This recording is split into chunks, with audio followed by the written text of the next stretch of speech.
অনেক বছর পর হলেও আপনি প্রমাণ পাবেন আল্লাহ রাব্বুল আলামিন আপনাকে যে জিনিসগুলো দেননি সেটা আপনার জন্য কখনোই কল্যাণকর ছিল না। আসসালামু আলাইকুম, সবাই কেমন আছেন? আশা করছি আল্লাহর রহমতে সবাই ভালো আছেন, সুস্থ আছেন। আলহামদুলিল্লাহ, আমরাও ভালো আছি আল্লাহর অশেষ রহমতে। আজ আরও একটি নতুন ভিডিও নিয়ে সবাইকে আমন্ত্রণ জানাচ্ছি। আশা করছি আমার আজকের ভিডিওটিও আপনাদের কাছে খুব ভালো লাগবে। আজ আমি রান্নাঘর পরিষ্কার করাচ্ছি পুপির মাকে দিয়ে। পুপির মা মানে হচ্ছে ওনার মেয়ের নাম পপি। আমার ছেলে ওনাকে পুপির মা বলে ডাকে। তাই আফাকে দিয়ে আমার রান্নাঘরটা আমি ডিপ ক্লিন করিয়ে নিচ্ছি। প্রতি মাসেই একবার করানো হয়।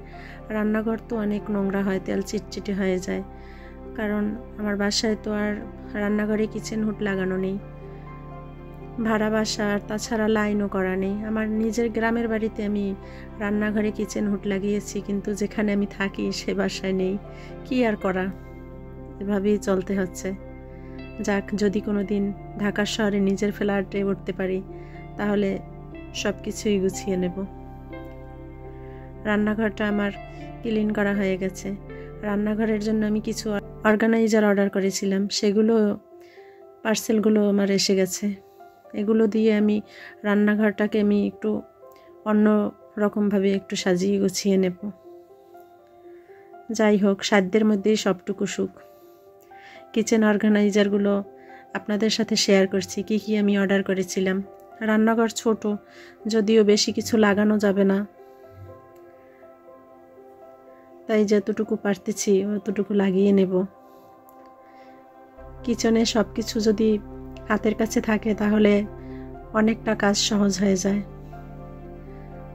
যদিও নোংরা হয় তারপরও কাজ করতে অনেক সহজ হয়।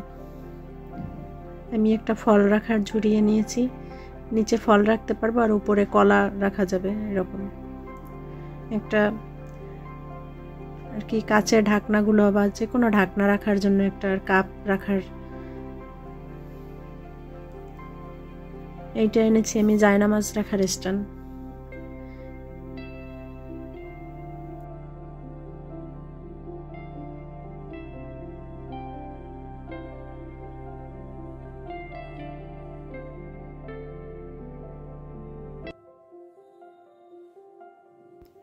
এটা আমি রান্নাঘরে হয়তো লাগাতে পারবো না, ভেবেছি আমি ডাইনিং রুমে এক সাইডে লাগিয়ে নেব।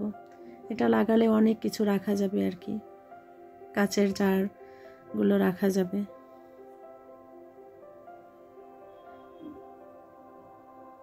এটা অনেক সুন্দর হয়েছে, আমার সবগুলো জিনিসই সুন্দর হয়েছে। আর একটা কাঠের একটা সেলফ নিয়েছি, এটা অনেক সুন্দর সেলফটা। এর আগেও একটা নিয়েছি, ওইটাও লাগানো হয়নি। সবগুলো একসাথে মিস্ত্রি ডেকে তারপর আমি ড্রিল করে সব কিছু লাগিয়ে নেব একবারে। এই সেলফটা অনেক সুন্দর হয়েছে।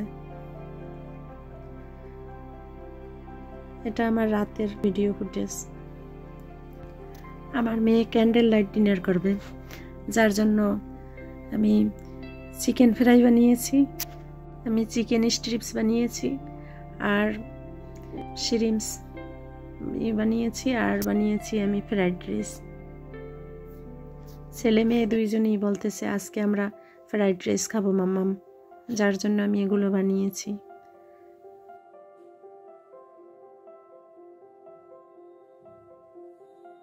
তারা আবার ফ্রাইড রাইস অনেক পছন্দ করে। ছেলে মেয়েদের জন্য সব কিছুই করতে হয়। বলতেছে আমরা রেস্টুরেন্টে গিয়ে খাই, তার চেয়ে বাসায় তো আমরা বানিয়ে খেতে পারি। সব সময় কি রেস্টুরেন্টে যেতে হবে? মাম্মা তুমি বানাও, আমরা বাসায় বসে আজকে খাবো। তাই আমি বানিয়েছি আর কি। যাক, ছেলেমেয়েরা যাতে ভালো থাকে, তাদের পছন্দের ডিশ রান্না করলাম। আমার ভিডিওটি আপনারা জানি না কে কোথা থেকে দেখছেন। যদি আমার ভিডিও একটুও ভালো লেগে থাকে তাহলে একটা লাইক দেবেন এবং সাবস্ক্রাইব করে পাশে থাকবেন। আর আমার পরবর্তী ভিডিও আসা অবধি আপনারা ভালো থাকবেন সবাই। আর আমার ভিডিও অবশ্যই আপনারা দেখবেন, দেখতে দেখতে একদিন ঠিকই ভালো লাগায় পরিণত হবে।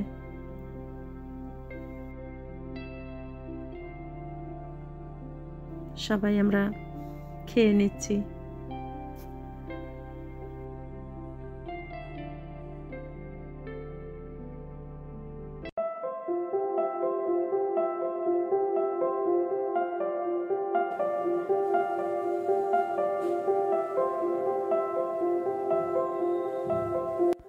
আপনাদের ভালোবাসা পেলে আমি অনেক দূরে এগিয়ে যেতে পারবো।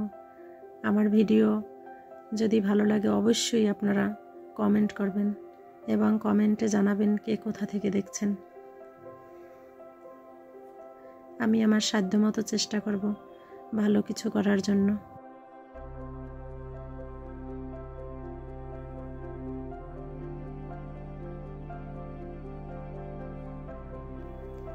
এগুলো বানানোর পর আমি এবার পিঠা বানিয়েছিলাম। এই পিঠাটার নাম কোন দেশে কোন ভাষা জানি না, আমাদের বরিশালের ভাষায় বলে মুইঠা পিঠা, তাই আপনাদের সাথে শেয়ার করলাম। ভালো থাকবেন সবাই আর আমাদের জন্য দোয়া করবেন। আল্লাহ হাফেজ, আসসালামু আলাইকুম।